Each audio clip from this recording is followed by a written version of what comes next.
En alguna ocasión vimos este tema, pero vamos a ver otro poco más.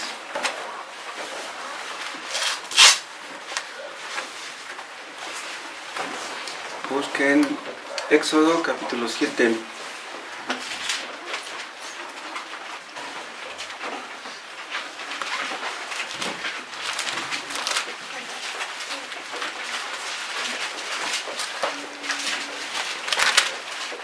Vamos a leer desde el 7:1. Jehová dijo a Moisés: mira, yo te he constituido Dios para Faraón, y tu hermano Aarón será tu profeta. Tú dirás todas las cosas que yo te mande, y Aarón tu hermano hablará a Faraón, para que deje ir de su tierra a los hijos de Israel. Y yo endureceré el corazón de Faraón, y multiplicaré en la tierra de Egipto mis señales y mis maravillas. Y Faraón no os oirá, mas yo pondré mi mano sobre Egipto, y sacaré a mis ejércitos, mi pueblo, los hijos de Israel, de la tierra de Egipto con grandes juicios. Y sabrán los egipcios que yo soy Jehová, cuando extienda mi mano sobre Egipto, y saque a los hijos de Israel de en medio de ellos. E hizo Moisés y Aarón como Jehová les mandó, así lo hicieron. Era Moisés de edad de 80 años y Aarón de 83 cuando hablaron a Faraón. Habló Jehová a Moisés y a Aarón diciendo: si Faraón nos respondiere diciendo: mostrad milagro, dirás a Aarón: toma tu vara y échala delante de Faraón para que se haga culebra. Vinieron pues Moisés y Aarón a Faraón, e hicieron como Jehová lo había mandado. Y echó Aarón su vara delante de Faraón y de sus siervos, y se hizo culebra. Entonces llamó también Faraón sabios y hechiceros, e hicieron también lo mismo los hechiceros de Egipto con sus encantamientos. Pues echó cada uno su vara, las cuales se volvieron culebras, mas la vara de Aarón devoró las varas de ellos. Y el corazón de Faraón se endureció, y no los escuchó, como Jehová lo había dicho. Estamos agradecidos, Padre Celestial, porque podemos reunirnos. Es una bendición poder hacerlo cuando hay tantos hermanos nuestros en países donde hay persecución y no pueden reunirse. Oh Dios, danos gratitud por tantos privilegios y bendiciones de que disfrutamos. Danos un corazón temeroso y agradecido. Oh Dios, perdónanos porque no correspondemos a tus favores. Estamos tan lejos de amarte, oh Dios, como debiéramos. Pero háblanos hoy a través de tu palabra y santifícanos para que seamos mejores creyentes. Que tu Espíritu Santo trate con cada uno conforme a tus propósitos. Te lo pedimos por Cristo. Amén. Recuerdan que vimos que las plagas que cayeron sobre Egipto iban creciendo en intensidad. La última fue la peor de todas. Los egipcios fueron afectados en cuanto a su comida, en cuanto a sus personas, en cuanto a su salud. Llegaron a carecer de lo elemental. Y esas cosas que ocurrieron ahí en Egipto van a ocurrir de nuevo, antes de que Cristo venga. En la gran tribulación, Dios va a quitar de este mundo todo lo que es indispensable para la vida en esta tierra. Es lo que dice Apocalipsis. Esas plagas que cayeron sobre Egipto fueron una demostración del poder de Dios, de la ira de Dios contra Faraón, de la ira de Dios contra el pecado, de la soberanía de Dios sobre la naturaleza. Fueron advertencias, fueron juicios contra los egipcios y contra todo el mundo. ¿Se acuerdan que el autor de Judas nos dice en una parte que la destrucción de Sodoma y Gomorra fue un ejemplo para todo el mundo? Cualquier persona que tenga interés en cerciorarse si realmente cayó fuego y azufre del cielo, puede ir al sur del Mar Muerto y comprobarlo. Se puede comprobar científicamente que hubo un cataclismo en esas ciudades. Y es lo que pasa con todos los desastres naturales, como el terremoto que ocurrió hace poquito en Morelos y en la capital. Son advertencias para todo el mundo. Diríamos que para el gobierno, para la Secretaría de Educación Pública, para la Iglesia Católica, tantas torres de iglesias que fueron destruidas. Pero en realidad es son advertencias para todo México. Esas plagas que cayeron sobre Egipto son una clara muestra de la ceguera, de la depravación de la naturaleza humana. Esa ceguera, ¿saben dónde se ve esa depravación? En cómo reaccionaron los egipcios ante las plagas. ¿Cómo reaccionaron? Se endurecieron. Y eso nos demuestra que sin la gracia de Dios, las aflicciones no ablandan a nadie. Es lo contrario. Las aflicciones endurecen a los hombres caídos. La crisis nos ayuda a los creyentes, nos humilla y nos enseña a orar, a buscar a nuestro Dios de una manera especial, de una manera más intensa. Pero la crisis no le ayuda a los inconversos. La historia de Egipto es la historia del mundo entero. La historia del mundo es la historia de la gente que vive en el mundo. ¿Ven? En Marte no hay historia. ¿Sí? En Marte no hay historia. Los egipcios tienen su propia historia. La historia de Egipto es terrible. Fue una de las naciones más poderosas del mundo y ahora es una de las más pobres. Sobreviven por los turistas que van a ver las pirámides. ¿Qué dirán los egipcios cuando leen el Éxodo? Imagínense. Cuando Dios estaba tratando con los egipcios, estaba tratando con todo el mundo. Dios trata con los hombres a nivel individual, familiar, eclesiástico, estatal, nacional, mundial. Dios trata con este mundo siempre. Y les digo que en la gran tribulación, los no arrepentidos van a experimentar estas plagas. Y van a entender que las plagas vienen de Dios. Va a haber un terrible calor, ¿se acuerdan? Y van a maldecir a Dios. No van a maldecir al sol, no van a maldecir al calor, van a maldecir a Dios los ateos. Esas plagas van a caer sobre todos los que aman el Egipto de este mundo. Estas plagas nos hablan del fin del mundo, nos hablan del fin de la historia. Las películas de ciencia ficción se quedan cortas. Hay un paralelismo entre las trompetas que hay en Apocalipsis y las plagas del Éxodo. O sea, cuando ustedes leen lo de las trompetas ahí en Apocalipsis, pueden sacar eso del Éxodo. Los hechiceros de Egipto fueron obligados a reconocer que la mano de Dios estaba detrás de todas las plagas. Eso está en Éxodo 8, en el 19. Entonces los fariseos dijeron a Faraón: dedo de Dios es este. Vean lo que están diciendo. Mas el corazón de Faraón se endureció y no los escuchó como Jehová lo había dicho. Aún gente malvada tuvo que reconocer que la mano de Dios estaba metida en el asunto. En Egipto adoraban al diablo. Muchos hoy lo hacen. El diablo tiene muchos adoradores, unos directos y otros indirectos. En esas plagas que cayeron sobre Egipto, Dios estaba juzgando a los dioses de Egipto, ¿se acuerdan? Dios quería demostrarles a los egipcios quién manda, quién tiene la autoridad. Los soberbios no quieren reconocer esto. Los soberbios creen ser sus propios dioses y no quieren hacer la voluntad de Dios. Aun si vieran a Dios, no estarían dispuestos a obedecerle. Los judíos de tiempos de Cristo vieron a Dios, vieron a Cristo, pero no quisieron obedecerle. En lugar de obedecerle, lo mataron. Los egipcios permanecieron incrédulos a pesar de todo lo que vieron. Dios les quitó el agua, Dios les quitó el pescado. Ellos estaban bien orgullosos de su río, del río Nilo. Tenían un Dios con forma de rana. Dios les mandó millones de ranas, hasta que se cansaron de ellas. Detrás de todos los dioses falsos está Satanás, detrás de todos los ídolos. Lo que Satanás quiere es que amemos cualquier cosa en este mundo, pero no a Dios. Que confiemos en cualquier cosa, menos en Dios. Hay personas que idolatran a su religión. Hay personas que idolatran a su pastor. Y detrás de esos ídolos están los demonios. Al diablo le encanta que los hombres sean adorados.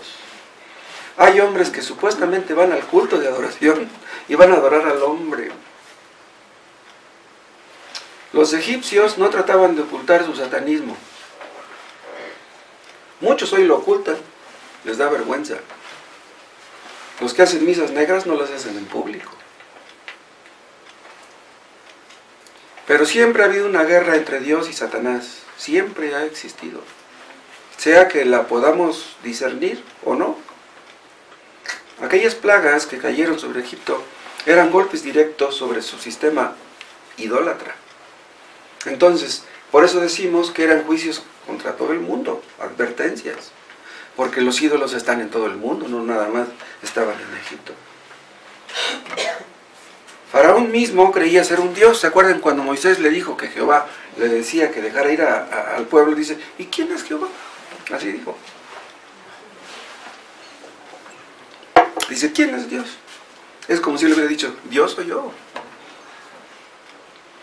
Dios ataca a los inconversos de muchas formas. Dios estaba atacando en aquel tiempo el modo de pensar de los egipcios. Quería obligarlos, ¿saben a qué? A cambiar de modo de pensar. Una persona que ha pensado de una manera durante muchos años, pongan ustedes 18, 20, 25, ¿cómo va a cambiar de modo de pensar? ¿Cómo? Tiene que ocurrir una crisis para que esa persona cambie de modo de pensar. Lo que Dios quería, a fin de cuentas, era mostrarle su pecado. Vean, les comenté el otro día a los hermanos, allá en esa, que le preguntamos a una persona de la cuarta edad, le preguntamos, oiga, ¿y usted cree ser pecadora?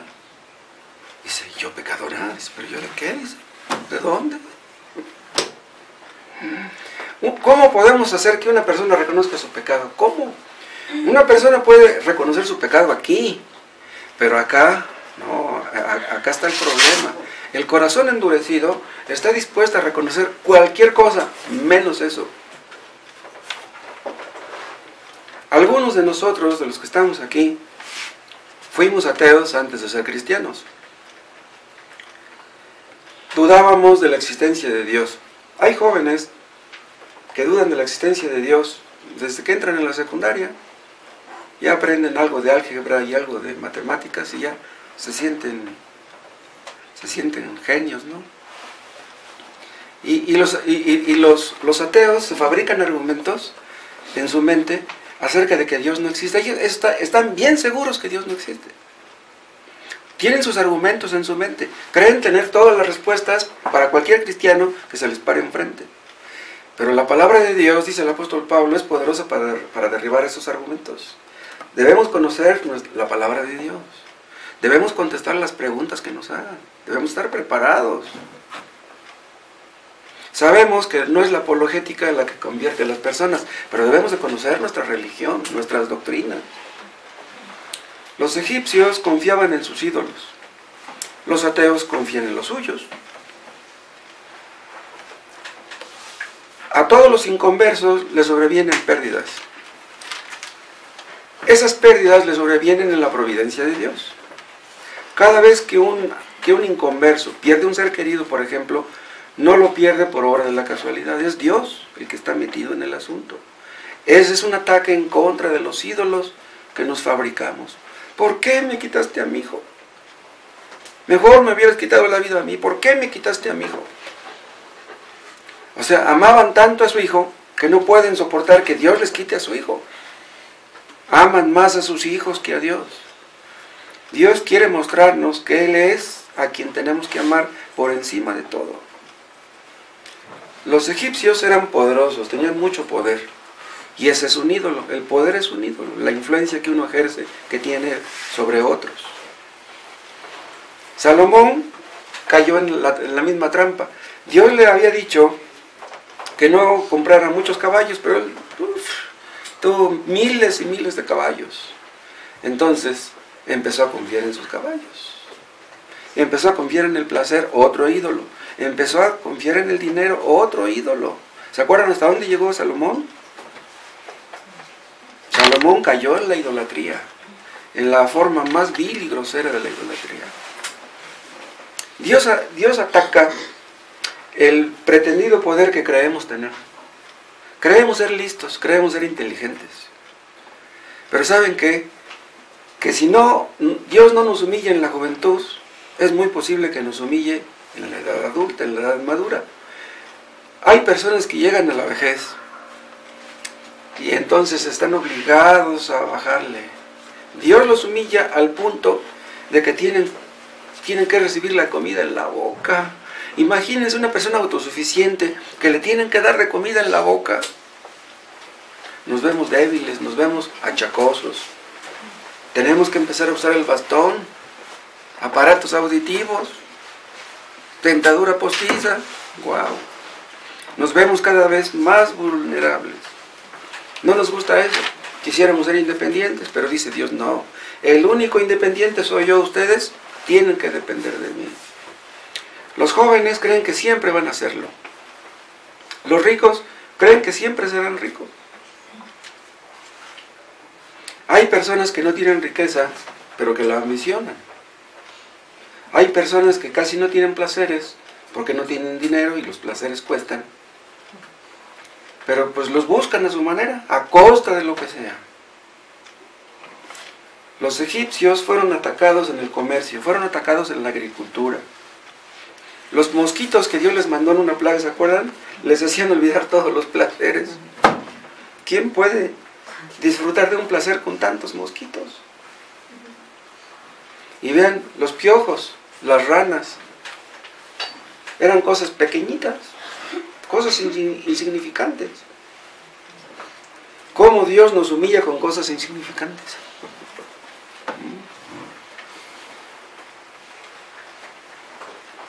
Una vez escuché a un hombre decir, dice, en la casa, dice, habemos dos hombres. Dice, no cabemos los dos, dice, o él o yo. Le digo, ¿y quién es el otro hombre aparte de ti? Dice, mi hijo de 3 años. Dice, no cabemos, dice, no puedo con mi hijo. ¿Cómo ven? ¿Cómo una cosa tan pequeñita como un niño de 3 años nos puede humillar?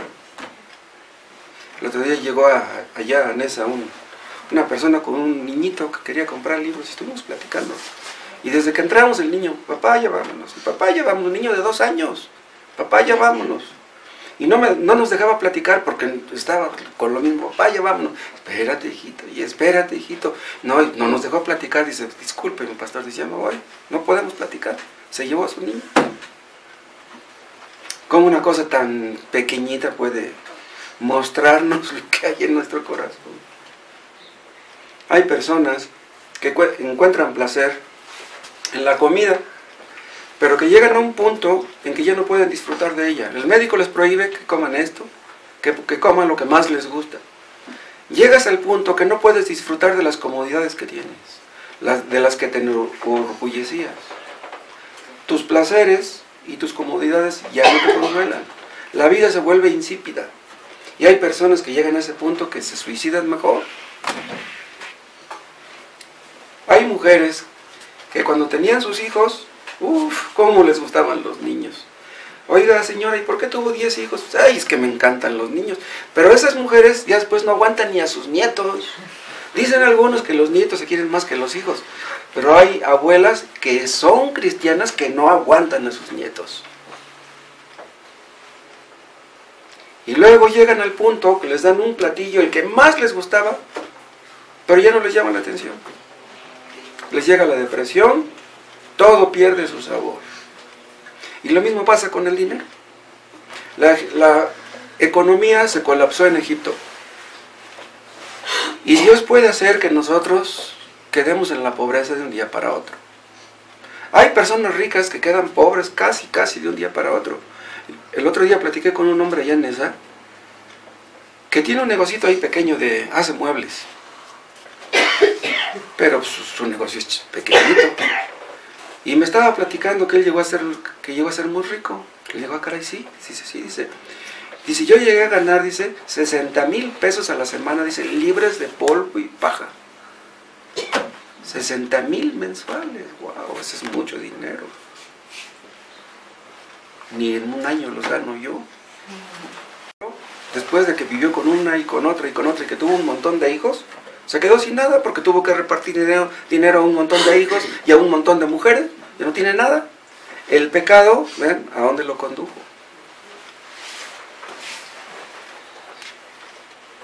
El dinero nos hace sentir bien porque pues, nos proporciona lujos, autoestima. Pensamos que no ha sido en vano que hayamos vivido, ¿no? Y la gente, pues a lo mejor, si tienes dinero, pues te envidia, te admira, quiere hacerte su compadre. Pero cuando se te acaba el dinero, ¿qué pasó? Dios puede dejarnos en la pobreza muy fácilmente. Hoy Egipto es una nación pobre. Egipto es una de las naciones más pobres de África. ¿Cómo ven?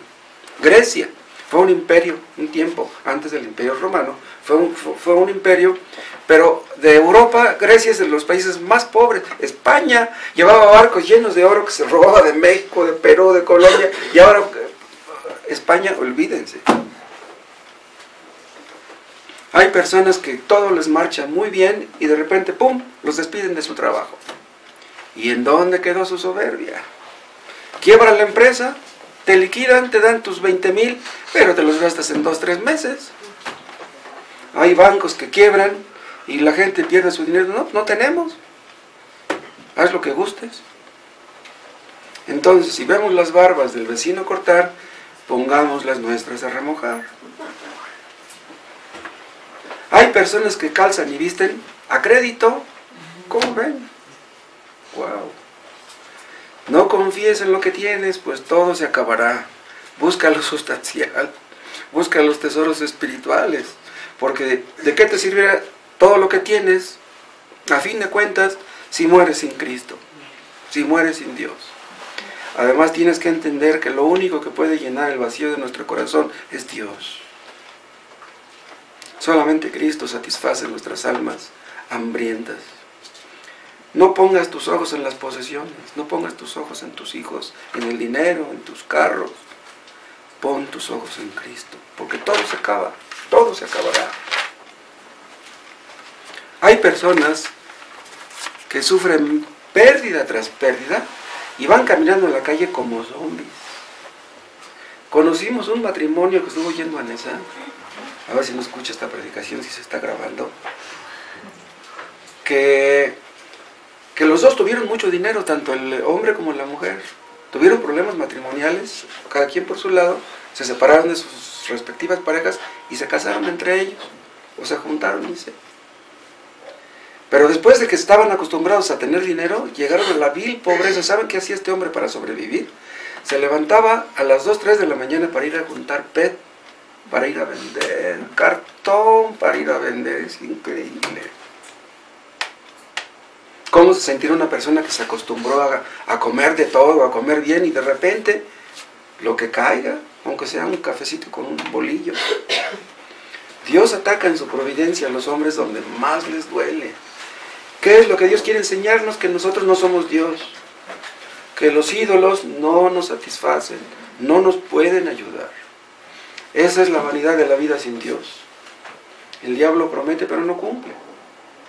El pecado te satisface por un rato, pero después te muerde como una serpiente.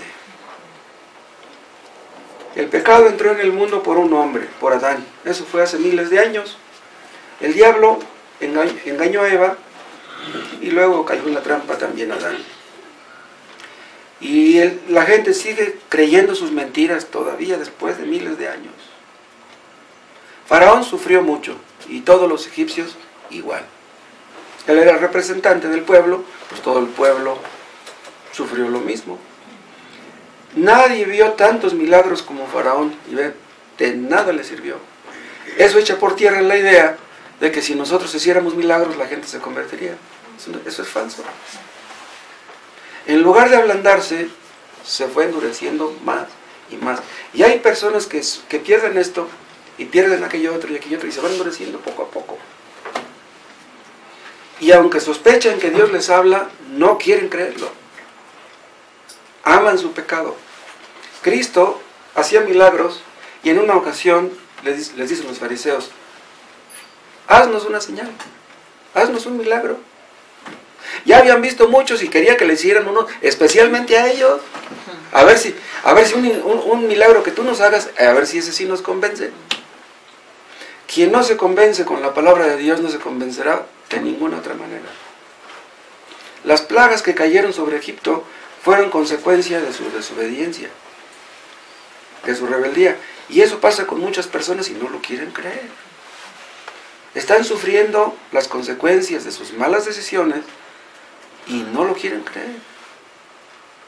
Los magos de Egipto trataron de falsificar la obra de Dios, ¿se acuerdan? Y eso hace siempre el diablo cuando ve que su reino está en peligro. Él es experto. Están en Éxodo, ya en el capítulo 7.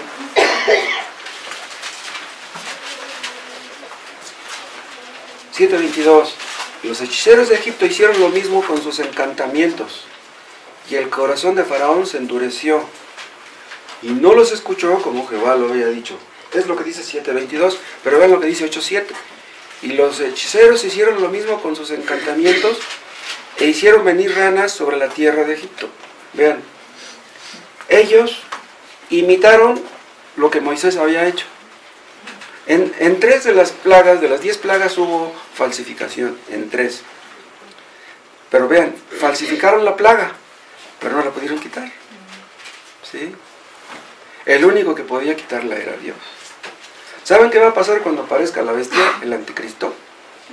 El falso profeta va a hacer que el mundo adore a la bestia. Hará que fuego descienda del cielo imitando a Elías. Eso está en Apocalipsis 3, si quieren ver.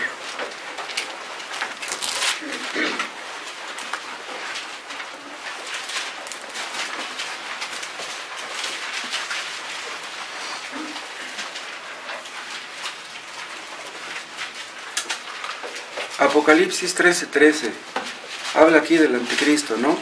También hace grandes señales, de tal manera que aún hace descender fuego del cielo a la tierra delante de los hombres. Bien, esto es prerrogativa de Dios, que fuego descienda del cielo, pero Dios le concederá al anticristo que haga lo mismo. Como no quisieron creer en la verdad,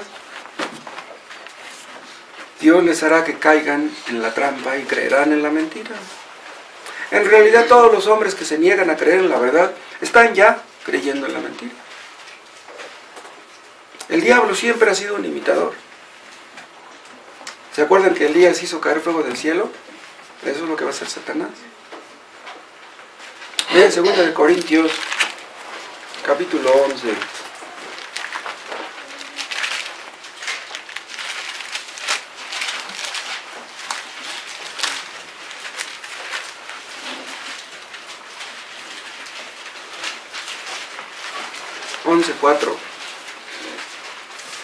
Dice Pablo, porque si viene alguno predicando a otro Jesús que el que os hemos predicado, o si recibís otro espíritu que el que habéis recibido, u otro evangelio que el que habéis aceptado, bien lo toleráis. Vean, aquí Pablo habla de otro Jesús, de otro espíritu, aparte del Espíritu Santo, y de otro evangelio.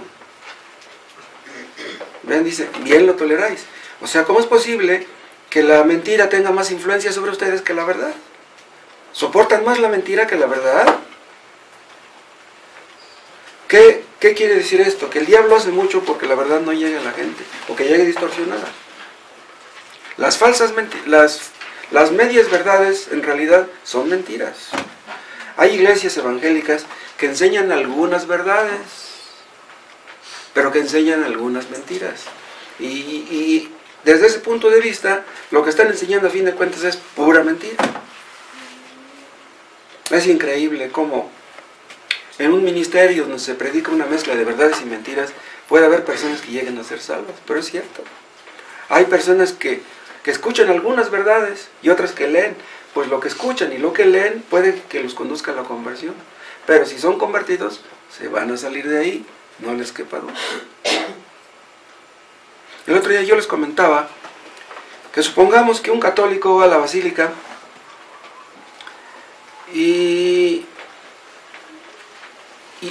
le pide perdón a Dios por todos sus pecados. No va y se confiesa con el sacerdote. No le pide perdón a la Virgen de Guadalupe. Le pide perdón a Dios. Se arrodilla ahí ante el altar, en la basílica, y le pide a Dios, Dios, perdóname mis pecados. ¿Dios lo perdona? No lo perdona. ¿Por qué no lo perdona? Bien, porque está en un lugar equivocado. Si ese hombre creyera en el Dios verdadero, no estaría ahí. La persona que ya le cayó el 20 se va a salir de una iglesia falsa. Tiene que ser así. Y si tardan en encontrarla, pues a lo mejor tarda, pero la encontrará si la busca. Vean 2 Corintios, capítulo 11.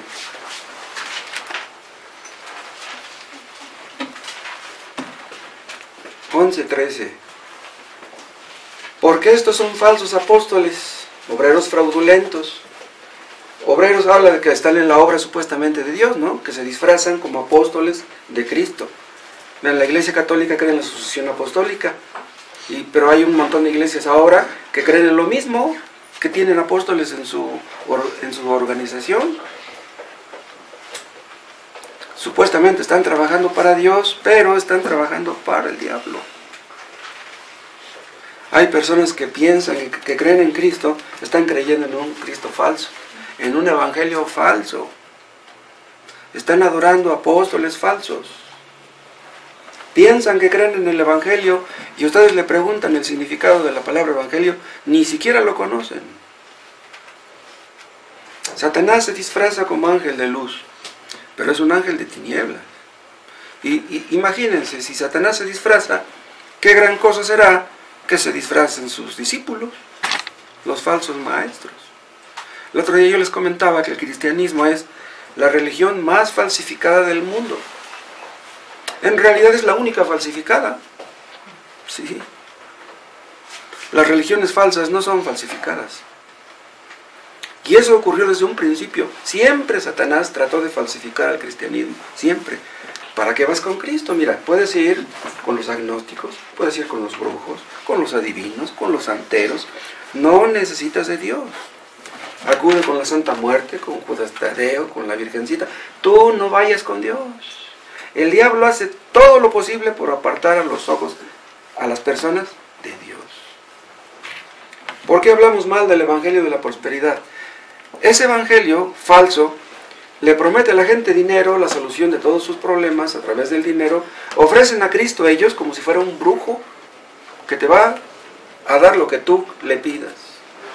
¿Qué es lo que la gente quiere? Placer, dinero, satisfacción, felicidad. Eso les da el diablo a cambio de su alma. Si ustedes no se arrepienten de su pecado sinceramente, si ustedes no reconocen su pecado corazón adentro, ¿saben qué va a pasar?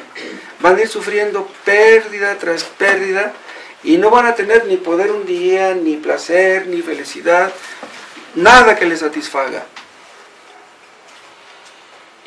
Ese es el fin a donde llegan todos los que rechazan a Cristo, al Dios verdadero. Los magos estaban haciendo sus falsificaciones y ¿qué hacía el faraón? Se endurecía. Y eso es exactamente lo que Satanás quiere. Cuando los hace confiar en sí mismos, cuando aparta la confianza de ellos del Dios verdadero y hace que confíen en sí mismos, es como se van endureciendo. El hombre más soberbio es el hombre más endurecido. Dios resiste a los soberbios, se opone a los soberbios, en realidad aborrece a los soberbios. Bien, otra vez Éxodo, en el capítulo 7.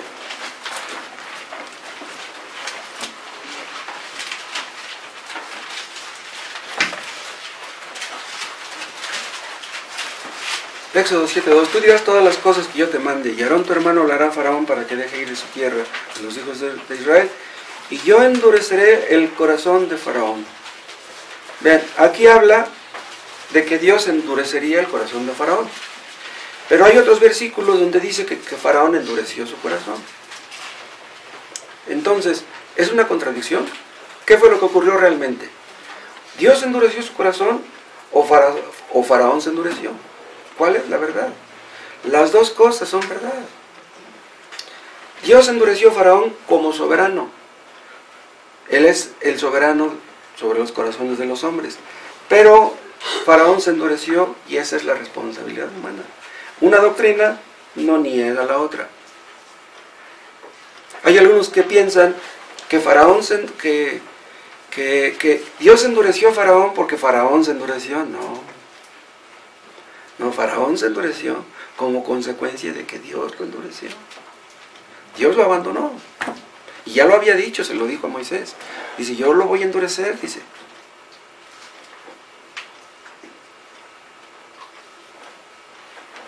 Faraón sabía que tenía que arrepentirse. No quiso hacerlo. Si aquí hay alguno que sabe que tiene que arrepentirse y no lo hace, se está endureciendo. Si ustedes se están dejando para mañana lo que tienen que hacer hoy, ustedes se irán endureciendo. ¿Qué están esperando que haga Dios? ¿Están esperando que Dios haga un milagro? ¿Están esperando ver a Cristo en persona para que se arrepientan? ¿Están esperando que Dios les hable por teléfono para que les diga que son pecadores? Una persona endurece su corazón, ¿saben cuándo? Cuando ve las claras evidencias de la mano de Dios obrando en su vida y no hace caso.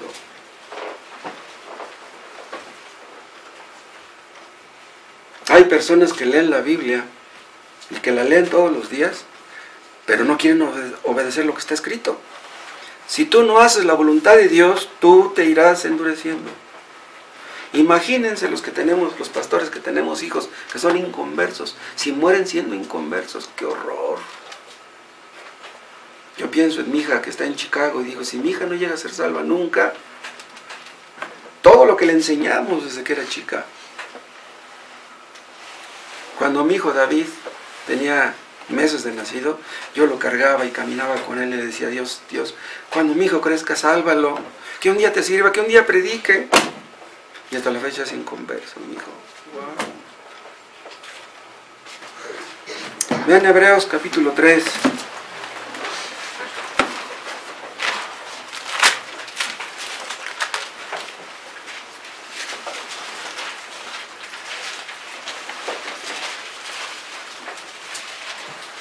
Hebreos 3:7. Por lo cual, como dice el Espíritu Santo, si oyeres hoy su voz, no endurezcáis vuestros corazones. Vean cómo dice. ¿Quién dice esto? El Espíritu. Si ustedes escuchan la voz del predicador que les dice, si oyes hoy la voz de Dios, no endurezcas tu corazón. Ustedes están escuchando la voz del predicador. Pero estas palabras no las inventamos nosotros. Esta es palabra de Dios. Entonces, tú estás escuchando la palabra de Dios cuando te dice, no endurezcas tu corazón. Si hoy estás escuchando el Evangelio, no endurezcas tu corazón.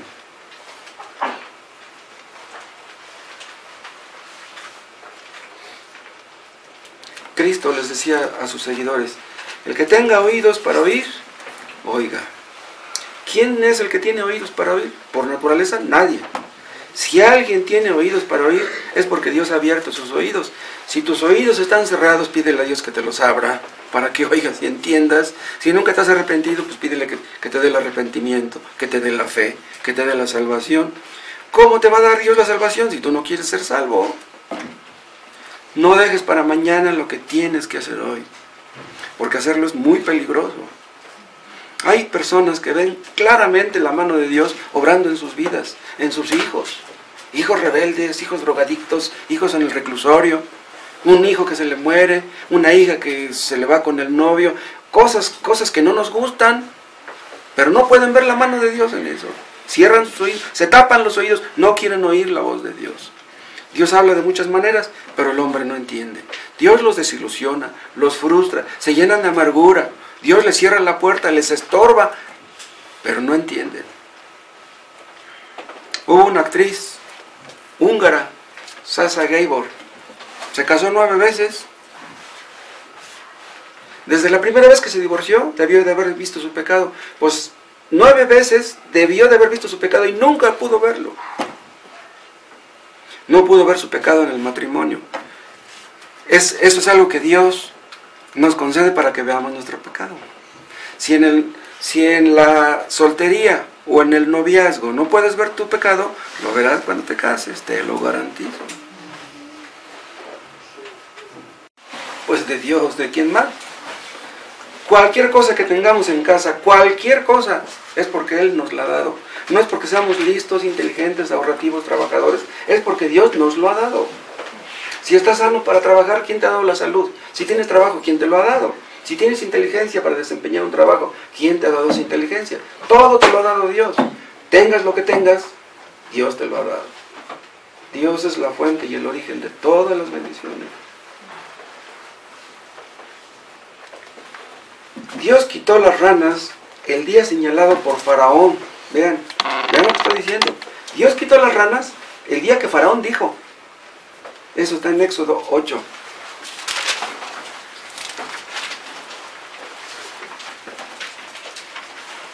Éxodo 8.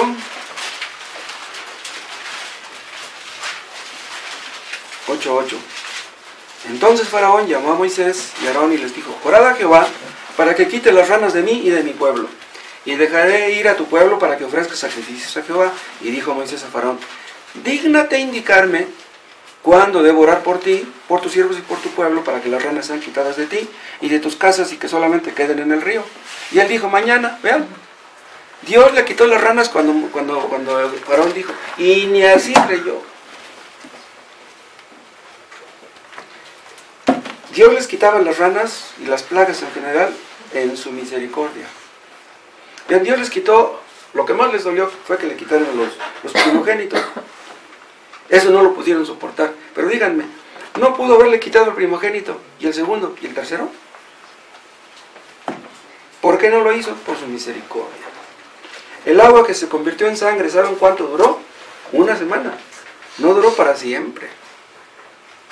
Hay personas que tienen muchas bendiciones, tienen una casa, tienen una pareja, tienen hijos, tienen salud y no son felices, no son agradecidos, se quejan de todo, no están felices con nada. Se endurecen. ¿Cuántas personas no tienen un techo? ¿Cuántas personas no tienen hijos? ¿Cuántas personas nunca se casaron? ¿Cuántas personas duermen en el centro, ahí en la calle, tapándose con cartones? Y personas que lo tienen todo y no son felices. Están murmurando y renegando de Dios. Piensan que Dios les debe. Creen que merecen más de lo que tienen. Y hay otra evidencia también de endurecimiento. Vean en Éxodo, en el capítulo 5.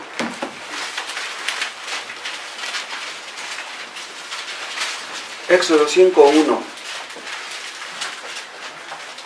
Después Moisés y Aarón entraron a la presencia de Faraón y le dijeron: Jehová, el Dios de Israel, dice: si deja ir a mi pueblo a celebrarme fiesta en el desierto. Y Faraón respondió: ¿quién es Jehová para que yo oiga su voz y deje ir a Israel? Yo no conozco a Jehová, ni tampoco dejaré ir a Israel. ¿Por qué dijo esto? Porque no tenía temor de Dios. Eso es lo que Dios dice de los ateos, que no tienen temor de Dios delante de sus ojos. Díganme ustedes, Faraón no merecía el infierno. Después de lo que Cristo vino a hacer en la cruz, de que nos regala la salvación, no nos cuesta nada. Díganme, si los que la rechazan no merecerán el infierno. Las personas que se endurecen, las personas que no se quieren arrepentir, sellan su condenación. Están firmando su sentencia de muerte. Dios nos ha hablado otra vez hoy. Si alguno de ustedes no se ha arrepentido, hágalo hoy. Si ha escuchado la voz de Dios, hágalo hoy. ¿Saben ustedes que antes del fin del mundo habrá un endurecimiento a nivel mundial? Ahorita el endurecimiento es aquí uno y allá otro. No, antes del fin del mundo será un endurecimiento a nivel mundial. Vean Mateo 24.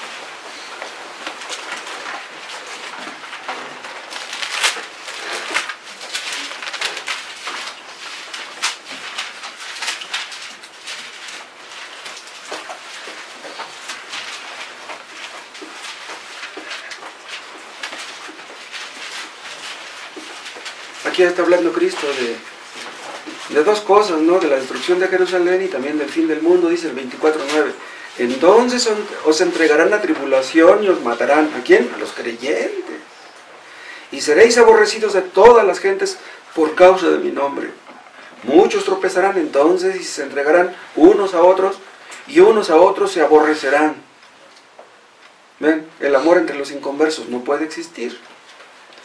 Y dice el 14, y será predicado, el 12 dice, y por haberse multiplicado la maldad, el amor de muchos se enfriará. ¿Saben de quién está hablando aquí? De muchos que decían ser cristianos, que decían amar a su prójimo, que decían amar a Dios. Dice, el amor de muchos se enfriará. Y esta palabra muchos es seguro que habla de millones y millones y millones de personas. Personas que decían que iban al culto a alabar a Dios porque lo amaban, porque querían hacer su voluntad. Una cosa es que tú vengas y escuches la predicación, y otra cosa es que quieras obedecerle y hacer su voluntad.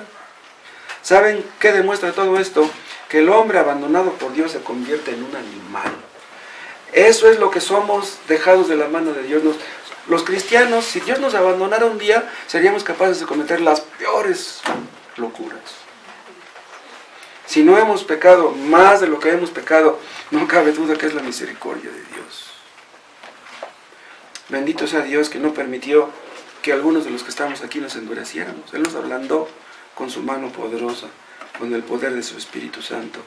Dios quiere hacerlo hoy en algunos. Te damos gracias, Padre, por tu palabra. Te pedimos que cumpla con su propósito, que no vuelva vacía. Oh Dios, solamente tú puedes ablandar los corazones endurecidos. Te pedimos que lo hagas hoy. Y aún de nosotros que te amamos, Padre, que te conocemos, cuánta dureza habrá en nuestros corazones. Perdónanos, ayúdanos a ser mejores de lo que somos y amarte más mañana que hoy. Oh Padre, hazlo en el nombre de Jesús.